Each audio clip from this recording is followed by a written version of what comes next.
디모데후서는 사도 바울이 로마의 지하 감옥에 갇혀서 순교하기 직전에 아들과 같이 사랑하는 디모데에게 쓴 편지입니다.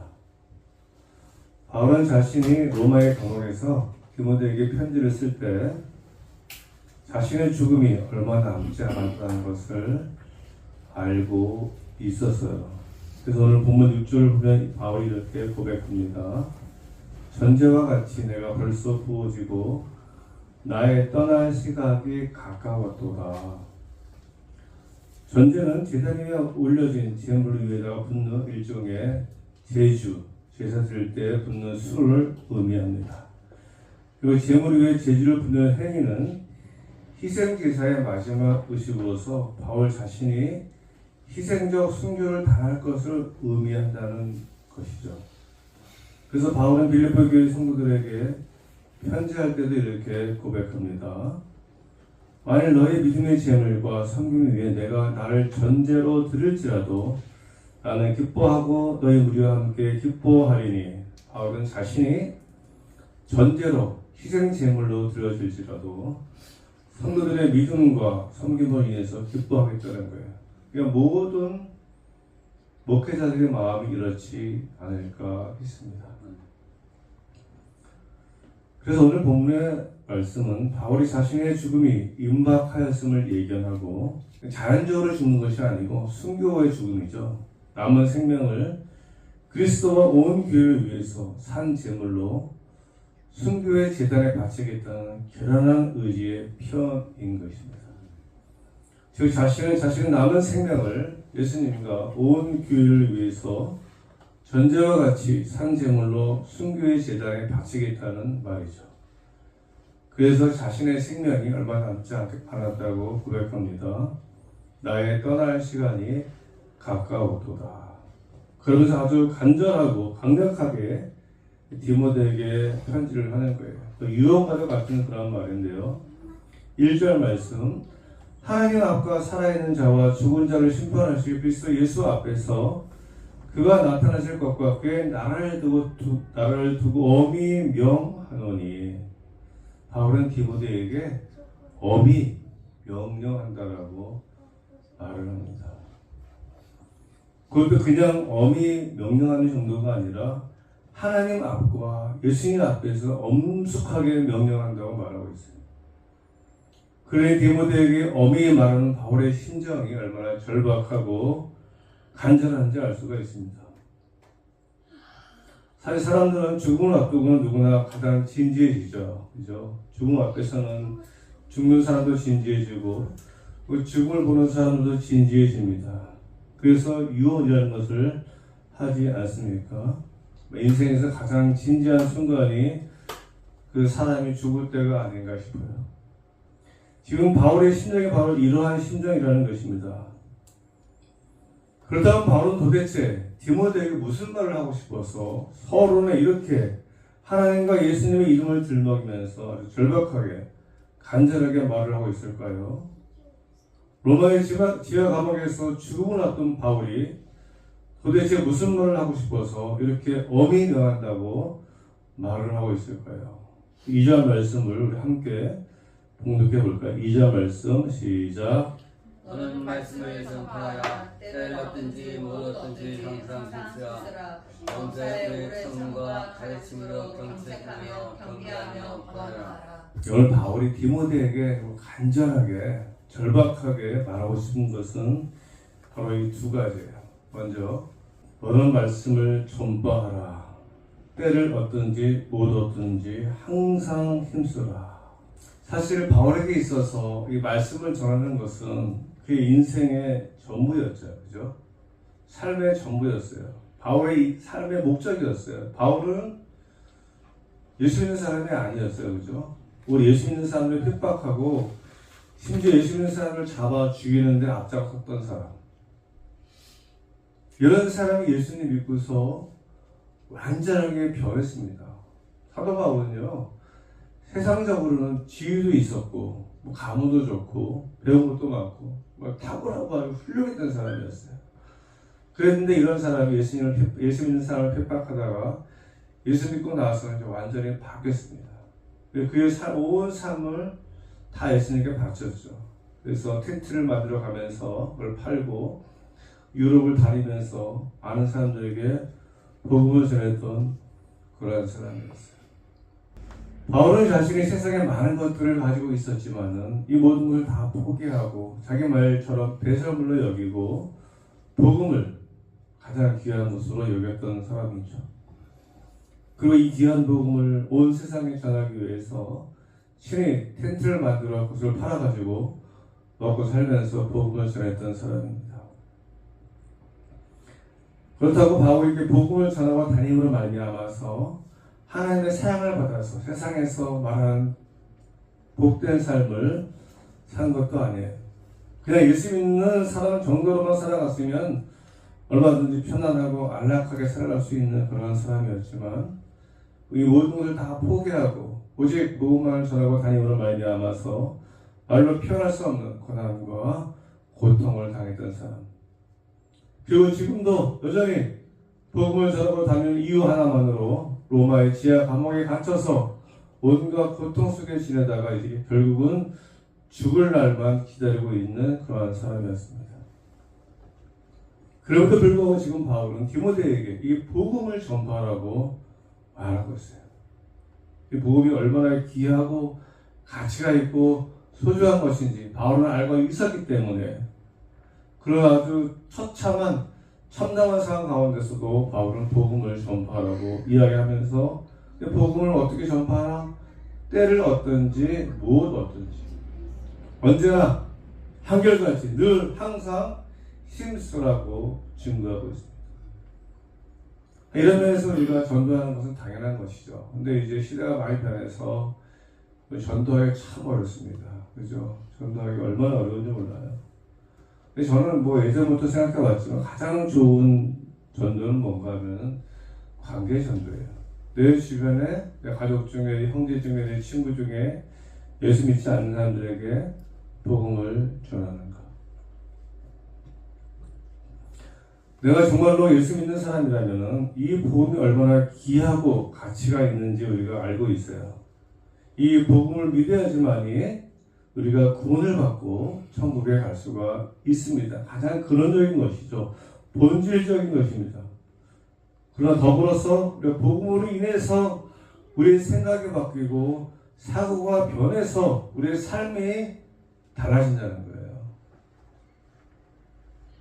부족한 우리의 마음과 몸이 치유가 되고 회복이 되고 좀 더 나은 사람으로 변화될 수가 있습니다. 복음으로 말미암아서 내가 치유되고 우리 가정이 치유되고 이 사회와 나라가 치유될 수가 있어요. 복음으로 인해서 우리가 살아가는 세상을 보다 나은 세상으로 또 변화시킬 수가 있습니다. 복음으로 인해서 이 세상을 새롭게 만들어갈 수가 있어요. 근데 우리가 이것을 이제 못하고 있는 거죠. 예수 믿는 사람들이 하나님의 말씀으로 무장이 돼서 이 복음으로 무장이 돼서 내 주변에 있는 사람들에게 예수님을 전파하고 이 하나님의 말씀에 따라서 우리의 모든 삶의 영역에서 이것을 적용해야 되는데 그냥 교회에 다니는 거예요. 그리고 바라는 게 잘 먹고 잘 살게 해주세요. 안 아프게 해주세요. 이게 좀 문제가 있는 거죠. 물론 그런 것도 필요하지만 우선순위가 바뀌었잖아요. 먼저 그의 나라와 그의 의를 구하라. 그리하면 이 모든 것을 너희에게 더하여 주시겠다고 말씀했잖아요. 우리가 구할 것은 우리의 어떤 복이나 우리의 잘됨이 아니라 하나님께서 기뻐하시고 하나님이 원하시는 것이 무엇인가 기도하며 고민하며 살아갈 때 우리의 삶도 달라진다는 것이거든요. 우선순위가 너무 바뀌었어요. 우리 나에게 있잖아요. 하나님에게 먼저 있어야 되는데 나에게 있어요. 우리의 삶이 변화되지 않는 겁니다. 그러면서 하는 기도, 하나님 제가 원하는 이것을 내 주시면 제가 그렇게 하겠습니다. 순서가 바뀌었다니까요. 먼저 하나님의 말씀을 따라서 순종하고 그걸 행하면은 하나님께서 우리 그것을 변화시켜 주시고 바꿔 주실 텐데, 그래서 죄송하지만 저도 부족하지만요. 예수 믿는 사람들이 정말 변화가 안 돼요. 제 주변에 수많은 예수 믿는 사람이 있는데 예수 믿지 않는 사람보다 못하는 사람들이 너무 많습니다. 그리고 자기 예수 믿는다고 저 사람은 예수 믿는 게 뭔지를 모르는 것 같아요. 하나님께서 이 바울을 통해서 이렇게 말씀하십니다. 너가 정말로 예수를 믿는 사람이라면, 너가 정말로 복음을 아는 사람이라면 때를 얻든지 못 얻든지 항상 하나님의 말씀을 전하는데 힘을 쓰라. 사실 말씀을 전한다는 것이, 복음을 전한다는 것이 쉽지 않아요. 왜냐하면 내가 말씀대로, 내가 복음대로 살지 않는데 다른 사람들에게 얘기하면 너나 잘 믿어. 그죠? 그래서 우리가 항상 그게 거부감이야. 그게 부담감이야. 그렇다고 우리가 온전한 상태에서 복음을 전할 수는 없어요. 부족하지만 전하는 겁니다. 그래서 그러면서 내 스스로가 날마다 변화되어 가는 거죠. 두 번째는 범사에 오래 참는과 가르침으로 경책하며 경계하며 권하라고 어민 명하고 있습니다. 오래 참음으로, 이게 오래 참음 왜 먼저 나오는가 하면요, 사실 가르치고 경책하고 경계하고 권하는 것이요, 오래 참지 않으면 사실은 어렵습니다. 자녀에게 오래 참잖아요. 그렇죠? 자녀에게 가르치고 경책하고 경계하며 권하는데 쉽지가 않잖아요. 오래 참는 거예요. 하나님의 말씀을 전하는 사람은 마찬가지죠. 한번 전해서 그 사람이 바로 예수 믿을게 이런 사람은 거의 없어요. 전도하는 것도 그렇지만 가르치고 경책하고 경계하고 권하는 것 정말로 힘들고 어려운 일입니다. 때가 이르니 3절 말씀, 사람이 바른 교훈을 받지 아니하며 귀가 가려워서 자기의 사역을 따를 스승을 많이 두고, 자기의 마음에 드는 말을 하는 사람들만 듣는다는 거예요. 또 그 길을 진리에서 돌이켜 허탄한 이야기를 따르리라. 세상이 이렇게 변해간다는 거예요. 세상이 그렇지 않습니까? 참 이게 암담한 세상이에요. 그리고 지금 디모데에게 다른 사람들에게 가르치고 경책하고 경계하고 권하라고 했는데, 이게 얼마나 어려운 일인지 아시잖아요. 가끔 목사님의 말씀이 하나님의 말씀이라고 이야기하는 사람도 있지만 저는 그렇게 생각하지는 않아요. 하지만 중요한 것은 뭔가 하면, 예전에는 목사님의 말씀이 하나님의 말씀처럼 생각해서 그 목사님이 하시는 말씀에 대해서 듣고 순종하는 마음이 있어요. 그죠? 요즘은 그렇지 않습니다. 물론 워낙에 이상한 사람들이 많아가지고 목회자에 대한 불신 때문에 그럴 수도 있지만 자기네 교회 담임 목사님 말은 좀 들어야죠. 그렇게 생각을 해요. 왜냐하면 사랑하는 마음을 하기 때문에. 이것조차 사실 쉽지가 않습니다. 어떠한 성도에게, 어떠한 집사에게 당신이 이렇게 살면 안 됩니다 하고 말하는 것이, 하나님의 말씀을 가르치는 것이 어려워요. 그죠? 쉽지가 않습니다.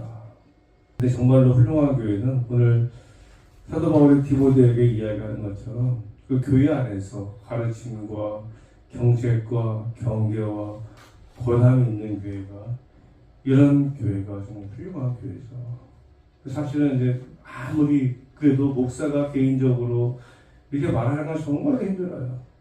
우리 모든 사람은 다 하나님의 말씀으로 말미암아서 찔림을 받을 수밖에 없어요. 왜냐하면 우리가 완벽하지 않기 때문에. 그게 당연한 거예요. 그 사람들은 처음에 와서 목사님 나를 어떻게 하고 나들으라고 저런 소리를 하지? 아니, 우리 스스로가 거기에 찔리는 거예요. 찔림을 받는 거예요. 그래서 이제 조금 좀 성숙한 사람들은 목사님 말씀 은혜 받았습니다 이렇게 이야기하는데, 이 성숙한 사람들은 목사님 나들으라고 이야기했네, 기분 나쁘네 하고 상처받는 거죠. 그래서 이게 하나님의 말씀은 당연히 찔림이 있는 거예요. 왜? 우리가 죄이기 때문에. 그래서 사실은 하나님의 말씀의 대부분은 우리들을 힘들게 하고 불편하게 합니다. 근데 이제 목사님들이 그걸 아니까는 이 말 잘 안 하는 거예요. 저는 목회자도 엄청나게 부담스럽습니다. 하물며 자식들에게 잔소리 하는 것도 힘든데요. 힘들잖아요, 부모가.